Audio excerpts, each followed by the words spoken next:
Welcome back to my channel. It's time for another Love is Blind relationship analysis. This time we're taking a look at Nick and Hannah. And let me tell you, this relationship is giving train wreck in slow motion. First up, let's talk about Nick, shall we? From the jump, he gave off some serious F-boy vibes that pretty much every girl in the house picked up on, with the exception of Hannah. Actually, wait, Hannah did pick up on those vibes, called him out on them, but proceeded to date him. All right. The smooth talk, the bravado, everything. But beneath it, there wasn't much to back it up. He came onto the show supposedly looking for a wife, but the man can barely take care of himself. How are you going to build a life with someone when you're still practically in diapers at home and incapable of boiling water? Delusional doesn't even begin to cover it. To me, it sounds as though he was looking more for a surrogate mother than for a wife. Then we've got Hannah. At 26 years old, she quit her high-paying job to find a husband on reality television. Like, girl, what is this, 1950? Imagine being so brainwashed that you'd give up your livelihood that young for the chance of finding a man. Was she here for love or was she here for fame? And what part of that is mature? Now, their relationship was doomed from the start because they both completely misrepresented their looks, and you can tell from the moment that they laid eyes on each other at the big reveal that they were both disappointed with the sheen versions of what they were promised. Hannah implied that she was the stereotypical thin, blonde cheerleader who dates the quarterback and has all these hot guys falling all over themselves just for a chance to breathe the same air as her. And Nick claimed that he was this massive football player that looked like Henry Cavill and Travis Kelce, but better looking. I just honestly, I don't feel bad for either one of them in their disappointment, because Love is Blind is all about leading with your heart and not with your looks. And if you're going to lead with your looks, at least be honest and realistic about them. Speaking of size, the closer their relationship got to the engagement stage, the more Hannah started panicking about misrepresenting herself. She started hinting about her insecurities around her weight, but at that point, Nick was already in love and ready to propose to Hannah no matter what she claimed to look like.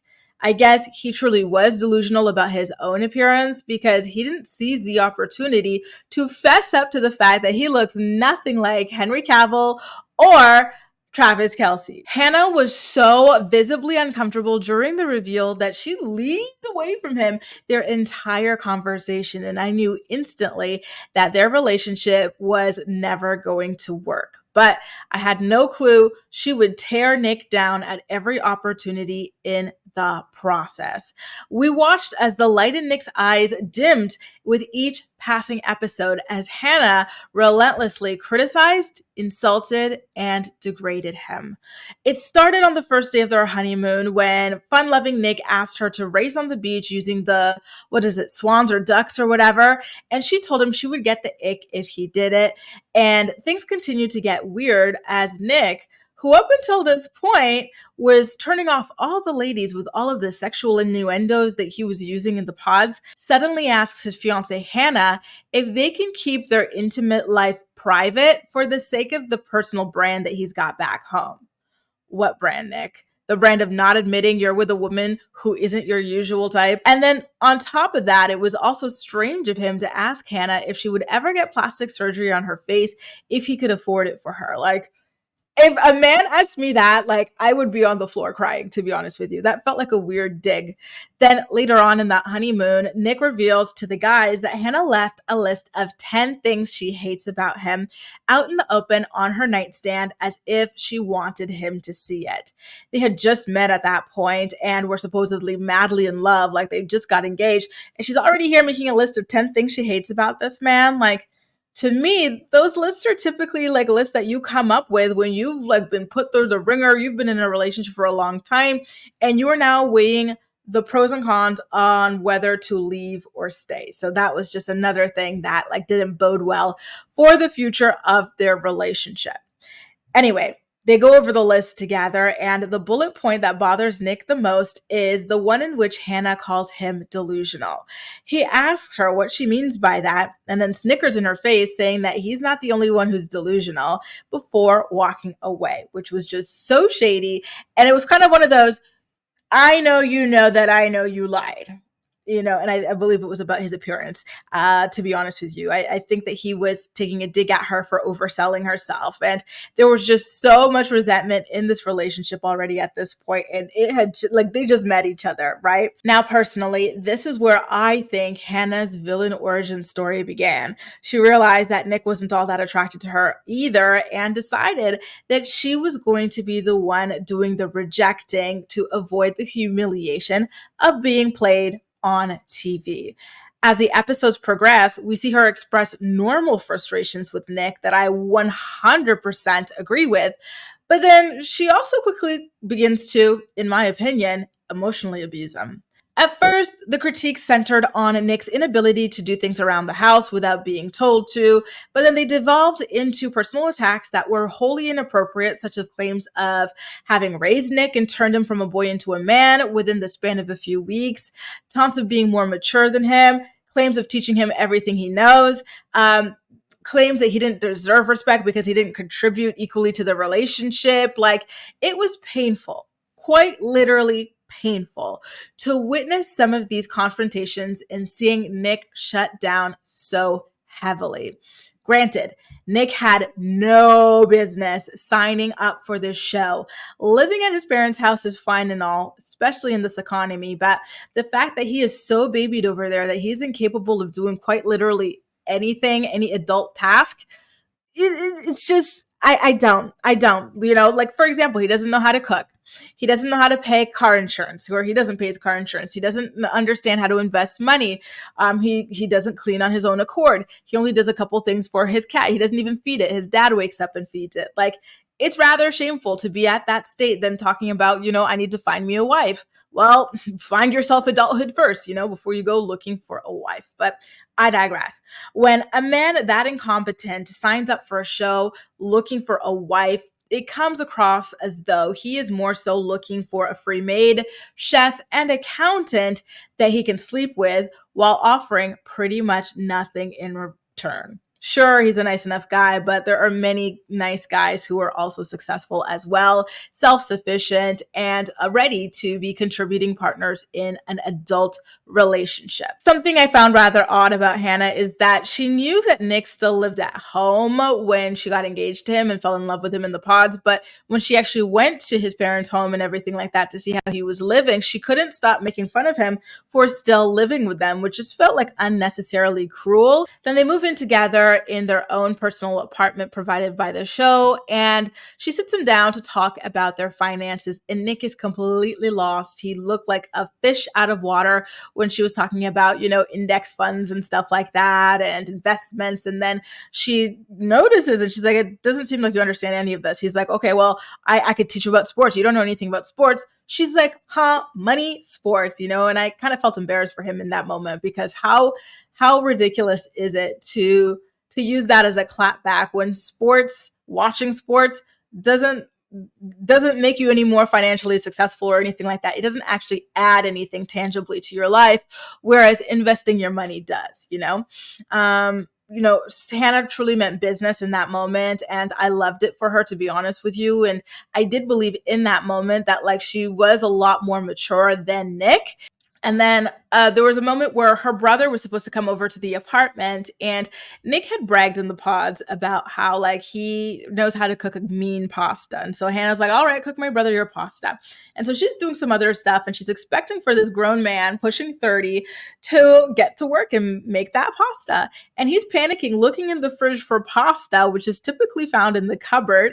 And then he also doesn't know how to get the water to a boil. He's like, okay, so how do I do this? She's like, what do you mean? Get the water to a boil, heat it to a boil before you start your pasta. He's like, how? Like, how much water do I fill it? What temperature do I put it at? What do you mean? Like, this is your signature dish. We don't have much time. My brother's coming over. I've got other things to do. And you're asking me how to boil water, where to find pasta? So you lied this whole entire time. I could see why she was frustrated with him. Like, I truly, truly can. But then there was a moment where she gets in with her nasty joking that is just plain mean, to be honest with you. Nick asks her for some tips on how he can impress her brother. And Hannah says, oh, like, it's going to be so easy. Like, just be yourself if you would change everything about yourself, basically, meaning that like nothing about him is good enough for her brother, sort of a thing to be approving of. And I found that to be rather rude and nasty. The two of them start bickering about finances in front of her brother as well. And Hannah leaves the room for a little bit to use the washroom, and her brother and Nick start talking about how mean she is to Nick. Like Nick is the first one who's like, listen, like sometimes like she says she's joking, but like it's really mean. And her brother confides in Nick that like, yeah, he knows Hannah is just a mean person, but she's got thin skin when you try to, give her a taste of her own medicine. So for example, when they were bickering about finances, Nick said something about her being unemployed, and then she snapped, and it's kind of like, girl, you've been digging at this man forever. He has one little clap back and it's the end of the world. Now, Nick then in another episode meets the rest of Hannah's family, and they tell her to stop being so negative and uptight in regards to their relationship, and to learn what it is that she can live with versus without. Like, you're not going to get 100% of the things you want in a person. So now you got to pick your must haves. Everyone in her family sees that she's a difficult person to tolerate. This is something that we as an audience start to pick up on here. And I really hope that Hannah takes their feedback to heart, because it's going to be a long road for her if she doesn't change. Hannah then comes dressed up to Nick's house to meet his parents. She brings flowers and everything like that. And then she knew that Nick's mother loved pineapple, so she got some pineapple themed gifts. And, I found that to be very, very thoughtful. And at that point, I was kind of like, what's going on? Like, you speak to this guy like you hate him, yet you go out of your way to get all of these wonderful, beautiful gifts for his family. Like, what's happening here, right? His family, by the way, was so, so, so nice. Like, they complimented her like crazy. She has a private conversation with his mom about how Nick isn't as self-sufficient as she is, and has had to be ever since she was like 18 years old. But she claims it's a minor issue, which is weird because she's going to go on, and she has already up until this point just complained about it ad nauseum, right? One thing about Nick is that I got a completely different image of him when we met his family, because his parents were the sweetest, like so like rot your teeth level sweet, And so I'm like, okay, like I guess he's like a nice guy, and like this was a defense mechanism for him or something like that, right? I'm not sure. It's very interesting. They joke about letting Hannah move in and kicking Nick out if things don't work out between the two of them, which I thought was a cute, funny little joke. And then there was another moment where in another episode, Hannah and Nick are doing an activity together, and she was saying like, hey, like I'll get the ick if you do this activity with me. And it was kind of like, oh God, flashbacks to their honeymoon when she was getting the ick from him, like doing something on the beach, like she's just always telling him this stuff, and it's just so rude. And then Nick also says, hey, listen, like I am so happy that your family is on board with us and our relationship. And of course, Hannah couldn't miss the opportunity to shut him down by saying, hey, yeah, it's all great and all that they're like down for this, but I just want you to know I don't care what they think. Like I if I like you, I'll keep going. If not, then no, who cares, And she even starts dragging him for not spending his free time reading books like she wants him to. Like, it really is like she wants him to be exactly the way that she wants him to be. And it's not the way that love and relationships work. We're all our individual people. Like, when you've got your spouse or your partner or whatever, like you've got to love and respect them the way that they are. Like you spend your free time in a way you like to, they do in a way that they like to. He doesn't have to like reading books to be mature, to be this, to be that, and I feel like at this point, Hannah really truly needs to get over herself. I feel like she thinks she is the ultimate catch. And in my opinion, like that could not be further from the truth, because she seems like the most miserable person to be around. Yes, I agree. Nick he's not relationship material, Red. Yeah. He's not marriage material, certainly. But what she's doing is abusive. It's just so draining to watch. I can't imagine living that, like the constant criticism like that. He tells her that he feels like she looks down on him and that he wants to be treated like an equal. And Hannah says that she will treat him as an equal when he contributes like one, which again is another instance of her just being really, emotionally damaging and toxic towards him, and like just being honestly a bully towards him. And just it's been disgusting. At this point, I was feeling like, Hannah, just end this relationship instead of just constantly putting him down like this. This is not good behavior at all. At this point, though, rounding out into the final episodes, 10 and 11, and all of the couples, they go to some kind of Great Gatsby themed party, and Hannah sits down with Ashley, I believe it is, to complain about who other than Nick, right? So she says that Nick is not good in bed. He's not exploratory. He doesn't like going down on women. To him, like, um, intimacy revolves around him and his pleasure, and he couldn't care less about the women.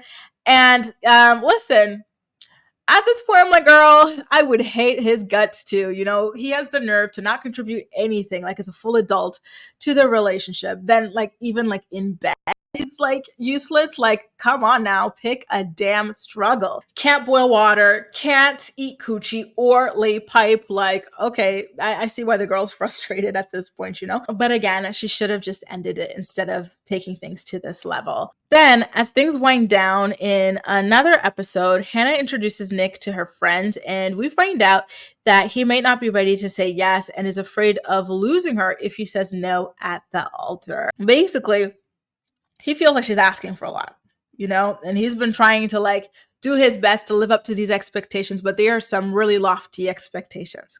What are they exactly? Okay.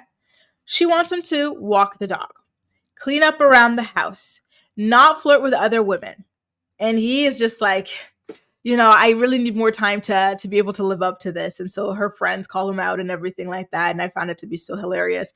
Now we get to the part where she finally puts Nick out of his misery because all the ladies are doing their dress fittings. The men are doing their tuxes. And Hannah doesn't show up for her dress fitting. And then we cut to Nick returning to the apartment for his confrontation with Hannah. And, you know, by the way, Hannah not showing up to her dress fitting, was it not reminiscent of Jacquelina not showing up to her dress fitting in her thing with Marshall too? For some reason, when Hannah confronts Nick, she claims that he has no respect, which I thought was really crazy because if anyone was lacking respect, it would be her with the way that she is constantly beating him down to a pulp. So she just lists all the ways in which this man like has nothing to offer her, is like basically useless. It's just he sucks. He's not smart. He's not witty. He's not cultured. He's not anything basically to her.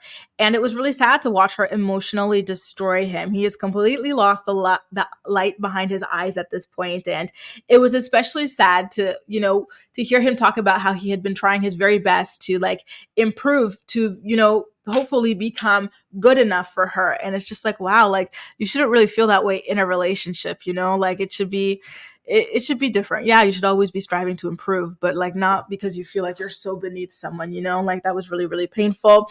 And he looked like he was ready to cry, you guys, like he really, really did. And then in his own one-on-one, he describes the breakup as being one of the worst feelings of his life. And you know, how he thought that he was good enough for her, but he was wrong. And I was like, oh, that's so sad. I hope he's not pulling a Mark on me, because Mark from season 1 was playing those cameras. He was playing victim so hardcore.